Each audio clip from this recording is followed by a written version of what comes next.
Russia-Ukraine war. The drone strike on the Primorsk oil port, which is the last station of the Baltic pipeline system, left 2 vessels damaged. However, the Russian side is yet to react to the drone strike. The war between Ukraine and Russia intensified again on Friday after Kiev conducted a drone attack on Moscow's largest oil terminal on the Baltic Sea.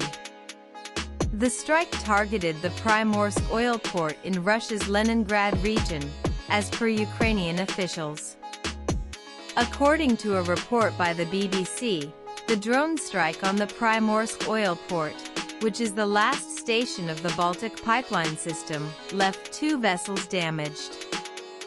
However, the Russian side is yet to react to the drone strike, and it is not clear whether it led to a suspension of operations at the Primorsk oil port. Meanwhile, the 2 tankers that were hit during the drone strike were identified as Kusto and Kai-Yun. While Kusto is owned by Solstice Corp, the Kai-Yun is owned by Xerinix Limited. The 2 vessels are registered in Seychelles, according to global media reports. Recently, Russia and Ukraine have intensified conducting drone strikes against each other, aiming to target critical infrastructure. The drone strikes have been particularly severe for the Russians. According to a report by the BBC, Ukraine has disabled 20% of Russia's oil refining capacity in the drone strikes in August.